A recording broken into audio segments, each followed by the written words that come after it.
motion is do pass as amended to the Appropriations Committee. I ask the clerk to please call the roll. Mainshine? Aye. Mainshine, aye. Connolly? Connolly, aye. Dixon? Well, what we saw was history in the making. We saw the South Asian community united across caste, across faith, connected to multiracial workers' rights, women's rights, and racial justice issues. And it's a time to heal. We cannot go on denying that caste exists. Caste is here, and we need a remedy to this discrimination. And you saw thousands of people from all across the state, from San Diego County all the way to Shasta County. That is how powerful this juggernaut of a movement is here. And all we want to do is to stop the pain and stop the discrimination. And that's something all of us can get behind. So we really want to reach out to our opposition, tell them put down the sword, come and join us in this healing, because we're here to get free. And for the folks here who are very concerned about further discrimination, obviously all of us are being judged by how we look, how we sound, our backgrounds every single day. For the South Asian community specifically, we've dealt with so much strife historically. What do you have to say to them saying this is going to further the discrimination that we already face?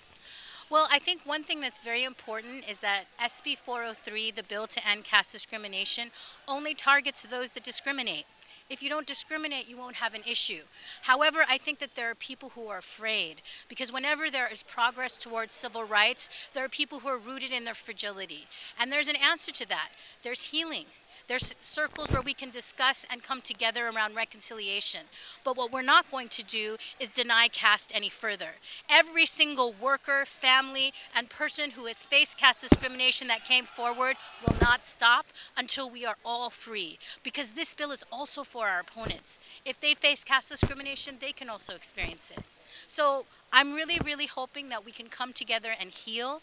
The time for ending this discrimination is now. This is a juggernaut of a movement that will not stop, because we are rooted in the law, we are rooted in love, and we are rooted in peace. And we hope everyone will join us. Are you going to take this message to all 50 states? You know, we are going to go everywhere that caste is and free all peoples. So this is a global movement.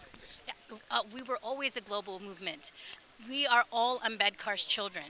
And everywhere the caste is found, you will see Ambedkar's children rising up to free all peoples. So for folks, obviously you've been in the limelight for a number of years. We've followed your stories. Equality Labs has taken, a lot of folks take shots at Equality Labs, the organization. Can you dispel some of that for us? Are you a for-profit organization? I don't speak to disinformation, but I think that what we should do as a South Asian community is unite and heal. It is time to stop doing low blows and targeting civil rights organizations. The bottom line is that caste exists. We are not going away as civil rights movements. The same kind of people that target us are also the people in history that targeted the NAACP, that targeted Martin Luther King. We have seen every time that there is the flow of civil rights progress, people will try to demean those individuals and organizations. But we will not sink to the level of disinformation. We are here to heal. And our biggest model of that was Dr. Ambedkar. Imagine how many people tortured Dr. Ambedkar around his positions around equity. Every single one of his words has become law. So think about it. We have thousands of people that are standing here that are saying that they want to be free. Each one of us is a child of Ambedkar that is going to free our communities, and we want everybody to join us. But don't you want to dispel some of this? Because a lot of people take pot shots to you personally as well as the organization. So why not just spell it out for us? Where does your funding come from, and are you a for-profit organization? So again, I don't speak to disinformation, and I don't give space to bullies. And neither should you. Thank you. Well, again, I think it's very important to talk here about that.